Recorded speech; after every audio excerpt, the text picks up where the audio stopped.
성취될 하나님의 말씀 신명기 3장 18절에서 29절까지 말씀입니다. 신명기 3장 18절에서 29절까지 말씀, 구약성경 265페이지입니다. 신명기 3장 18절에서 29절까지 말씀, 우리 다 찾으셨으면 한 절씩 교독하도록 하겠습니다. 제가 먼저 읽도록 하겠습니다. 그때 내가 너희에게 명령하여 이르기를 너희의 하나님 여호와께서 이 땅을 너희에게 주어 기업이 되게 하셨은즉 너희의 군인들은 무장하고 너희의 형제 이스라엘 자손의 선봉이 되어 건너가되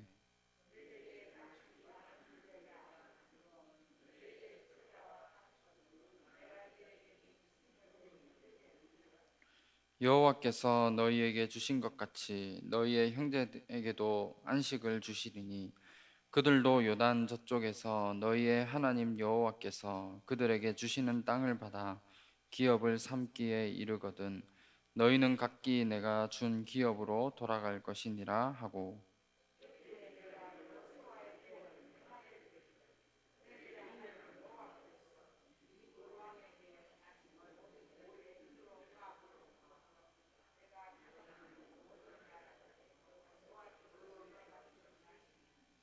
너희는 그들을 두려워하지 말라. 너희의 하나님 여호와께서 친히 너희를 위하여 싸우시리라 하였노라.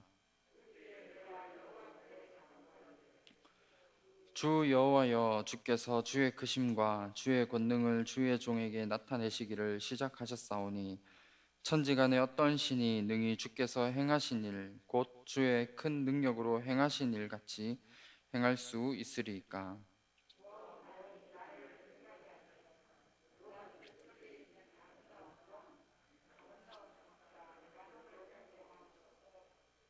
여호와께서 너희 때문에 내게 진노하사 내 말을 듣지 아니하시고 내게 이르시기를 그만해도 족하니 이 일로 다시 내게 말하지 말라.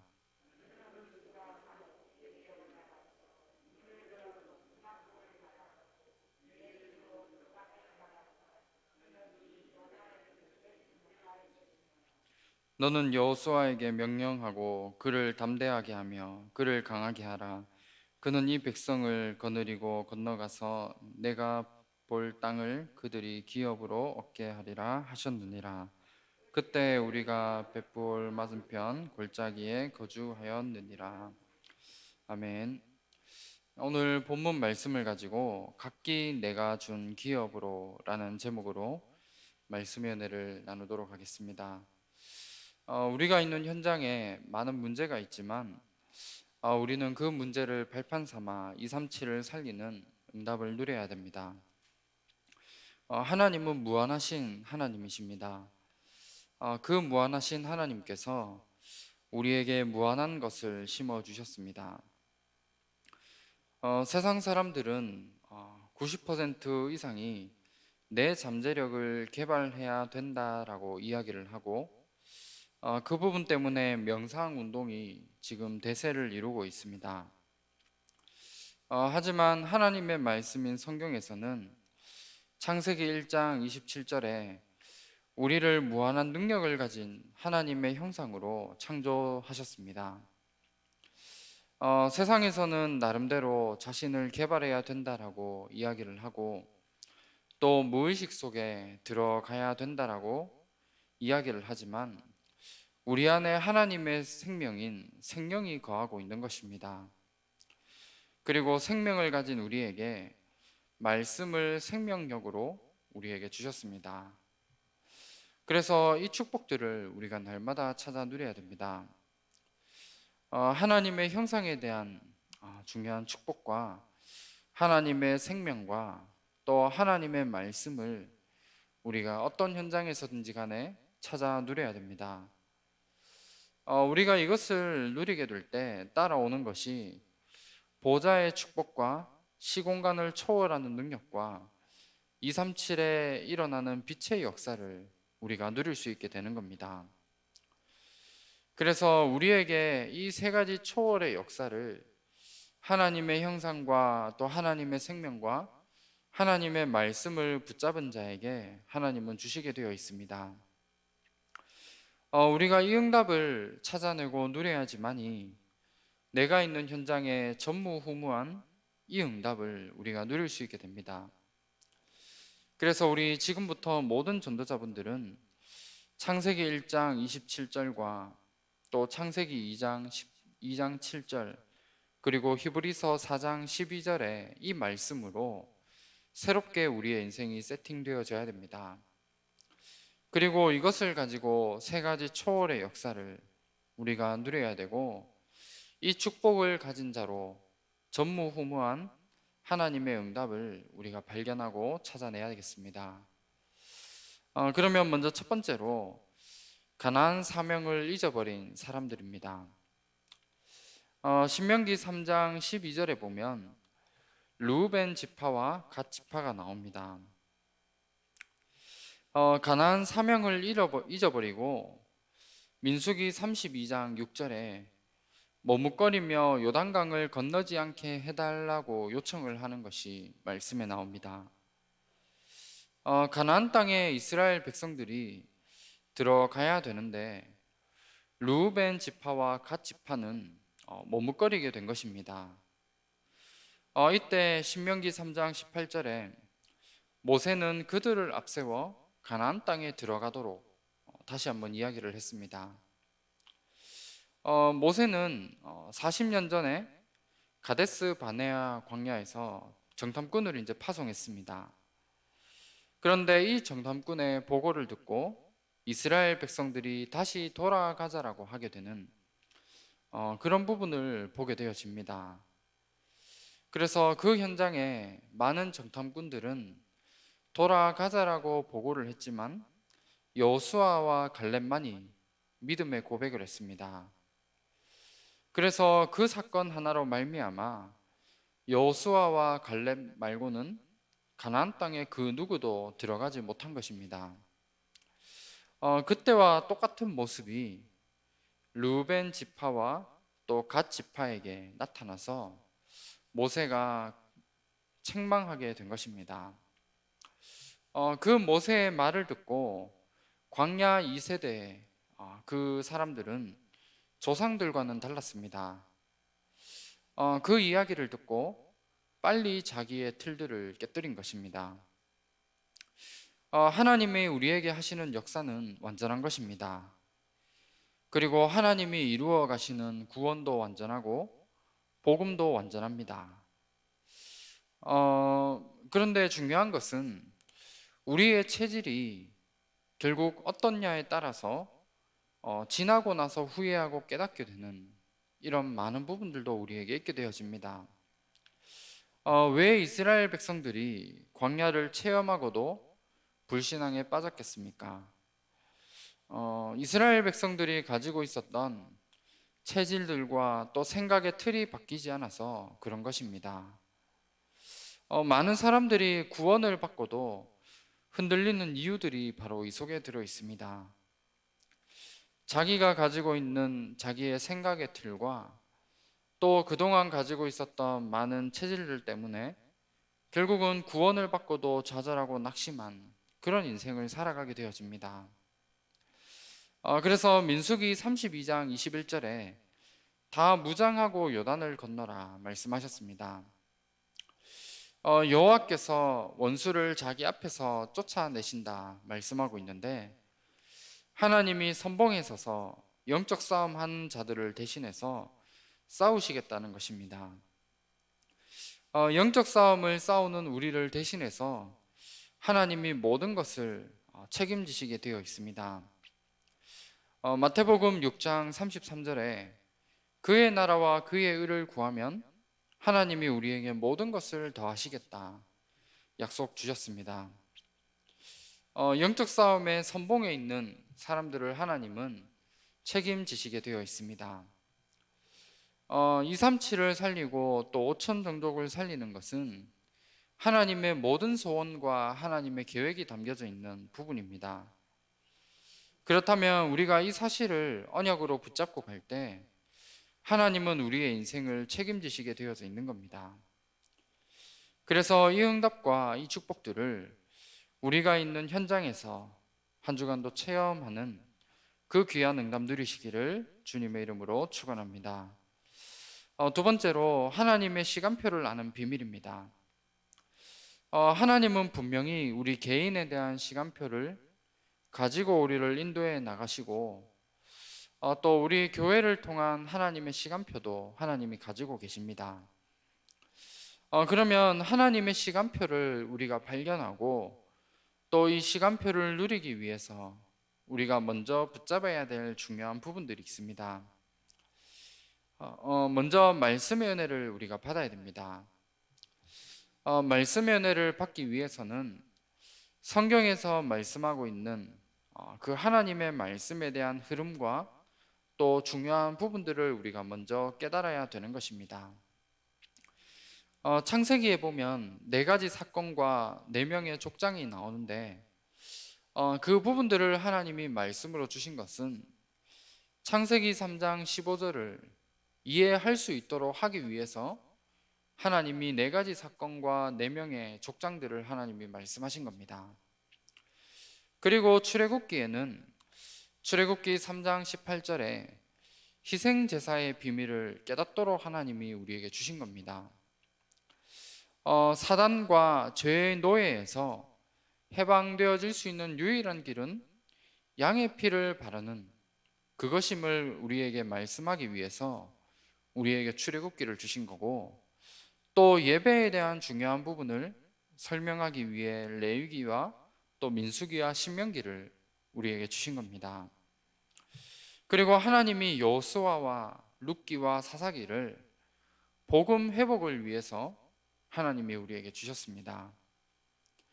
그리고 하나님이 약속하신 그 메시아를 기다리라고 말씀하시는 것이 역사서와 선지서를 통해 우리에게 말씀하고 있고, 그 메시아가 이 땅에 그리스도로 오셨다라는 것을 말씀하고 있는 것이 신약 성경에 나오는 사복음서의 가장 중요한 핵심입니다.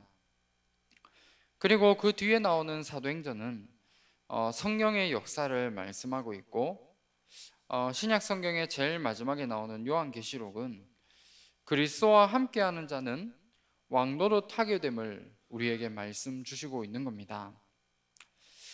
그래서 이 말씀들을 우리가 이해하고 많은 사람들이 성경을 많이 읽고 안다라고 하지만 우리가 가장 중요한 것은 말씀의 핵심과 또 성경에서 말씀하고 있는 중요한 흐름들을 우리가 볼 수 있어야 되는 겁니다. 그러면 하나님이 우리에게 왜 이 말씀을 주셨겠습니까? 로마서 15장 4절에 말세의 교훈으로 하나님이 우리에게 말씀을 주셨고, 또 고린도전서 10장 11절에 하나님이 말씀이 장래의 일에 거울이 되어짐을 우리에게 약속하고 있습니다. 그리고 베드로후서 2장 6절에 보면 말세의 본이 되는 말씀을 하나님은 우리에게 성경을 통해 우리에게 주신 겁니다. 말씀의 기록은 이미 다 끝났지만 지금도 성경에 나와 있는 이 하나님의 말씀이 지금도 역사하고 있고 지금도 이 모든 한 절 한 절이 다 성취되어지고 있습니다.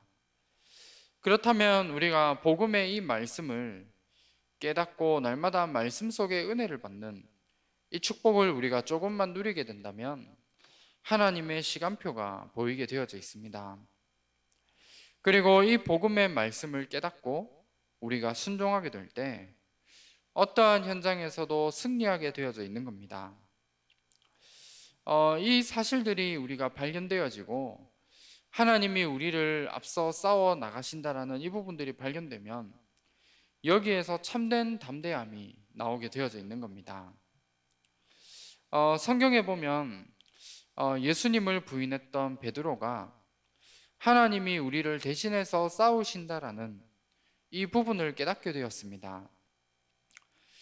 그래서 사도행전 3장에 안전뱅이를 일으킨 사건 때문에 법정 앞에 섰지만 이때 유일성의 복음을 담대하게 설명한 것입니다. 사도행전 4장 12절에 천하 사람 중에 구원을 받을 만한 이름을 우리에게 주신 적이 없다라는 중요한 부분을 말씀한 겁니다. 그리고 다윗이 골리앗 앞에 섰습니다. 사무엘상 17장 45절에 다윗에게 하나님이 대신해서 싸우시는 것에 대한 담대함을 가지고 있었던 겁니다.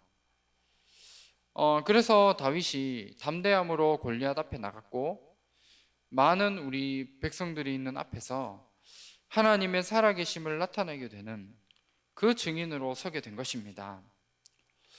하나님이 우리에게 주신 말씀을 우리가 순종하며 나갈 때 우리는 승리를 우리에게 약속으로 주신 겁니다. 그래서 우리가 세상 앞에 두려워할 필요가 없습니다. 하나님이 우리에게 주시는 말씀을 내가 붙잡고 말씀을 깨닫고 있는 그 삶을 살아간다면 어떠한 현장에서도 우리가 두려워하지 않고 담대할 수 있는 이 비밀을 누리게 되어 있고, 이 응답을 우리가 누리게 될 때 하나님이 우리 앞서 싸우시게 되어져 있는 겁니다. 그래서 우리 성경에서도 말씀하고 있는 것처럼 하나님의 택한 백성을 하나님은 앞서 싸우시고 인도해 나가시는 이 사실을 말씀하고 있는 겁니다. 그래서 우리가 있는 어떠한 현장에서도 하나님이 우리에게 주신 말씀의 흐름들을 우리가 붙잡고 그 말씀 가지고 하나님이 우리 앞서 싸우시는 이 사실들을 우리가 확인하고 날마다 누림으로 하나님의 정확한 계획과 그리고 하나님의 정확한 시간표를 우리가 알고 볼 수 있어야 됩니다. 그러면 마지막 세 번째로 분명한 시간표를 가지고 계시는 하나님이십니다. 우리가 많은 부분이 중요하지만 지금의 시간표가 우리에게는 너무나 중요합니다. 그래서 우리에게 주어진 사명을 우리가 오늘도 감당해 나가야 되고, 우리의 후대들에게 중요한 것들을 우리가 전달하는 이 축복들을 우리가 누려야 됩니다. 그래서 우리가 많은 후대들과 또 렘넌트들에게 올바른 언약을 전달해서 오늘 모세가 여호수아를 세웠던 것처럼 여호수아와 같은 인물들을 우리의 삶 속에서 날마다 세워 나가야 됩니다. 우리가 사역도 많이 하고 또 현장에서 전도도 하는데 이 모든 사역의 결론이 있다면 결국은 흔들리지 않는 우리의 후대들을 남기고 우리는 가는 것입니다. 그렇다면 우리의 후대들에게 정확한 믿음에 대한 부분들을 전달해야 되고, 또 우리의 모든 후대들과 렘넌트들은 우리 앞서 있는 모든 중직자분들과 또 전문인들과 모든 교사분들을 통해 이 부분들을 교육받아 나갈 수 있도록 만드는 겁니다. 그래서 이 부분을 발판 삼아 하나님의 중요한 시간표 속에 또 하나님 앞에 중요한 일들을 두고 쓰임받는 우리의 후대들을 세워나가는 것이 우리가 오늘 감당해야 될 중요한 부분들입니다. 말씀을 맺도록 하겠습니다. 오늘 말씀에 각기 내가 준 기업으로 돌아가게 될 것을 우리에게 말씀 주셨습니다. 우리가 남겨야 될 축복이 있다면 교회의 축복을 남겨야 되고 또 후대의 축복을 우리가 남겨야 됩니다. 그리고 복음의 역사들이 계속 되어지는 것을 가지고 전도 시스템이 되어질 수 있도록 우리의 삶을 통해 이 사실들을 반드시 남겨야 됩니다. 우리가 이 비밀을 이번 한 주간 가지고 가는 모든 발걸음 속에 세 가지 초월의 응답이 우리에게 오게 되어져 있고, 이 응답을 가지고 한 주간도 전무후무한 응답들을 우리가 확인해야 됩니다. 그래서 이번 주 말씀 제목처럼 각기 내가 준 기업으로 돌아가라, 이 말씀이 우리가 있는 현장에 성취되어지고 또 이 말씀을 통해 그 축복들을 확인하는 모든 전도자분들 되시기를 주님의 이름으로 축원합니다. 다 같이 합심으로 함께 기도하도록 하겠습니다. 2021년 너희가 그 땅을 차지할 것이라 말씀을 주셨습니다. 후대 운동과 또 시대를 치유하고 237 나라를 선교하는 교회의 응답을 누릴 수 있도록 함께 기도해 주시기 바랍니다. 그리고 담임 목사님과 원로 목사님의 건강과 사역을 위해서 함께 기도해 주시기 바랍니다. 오늘도 가시는 모든 발걸음 속에 성령 충만함과 오력을 더하여 주시며 하나님 나라가 임하며 많은 제자들이 세워지는 이 축복을 누릴 수 있도록 함께 기도해 주시기 바랍니다. 그리고 모든 교육자분들과 중직자분들이 현장 목회의 주역으로 설 수 있도록 함께 기도하시고 우리 렘넌트들이 삶 서밋의 축복을 함께 누릴 수 있도록 기도해 주시기 바랍니다. 그리고 우리 각 나라에서 선교하고 계신 우리 선교사님들과 또 선교지를 위해 함께 기도하시고 교회 안에 있는 우리 다민족부와 또 훈련받고 있는 차세대 선교사님들을 위해 함께 기도해 주시기 바랍니다. 그리고 교회 안에 이번 주 진행되어지는 우리 많은 훈련들을 두고 함께 기도하시고 교회 안에 영육 간에 어려움과 질고 당하시는 분들과 우리 개인적인 기도 제목을 가지시고 힘 주시는 대로 자유롭게 기도하시다가 돌아가시길 바랍니다. 기도하겠습니다.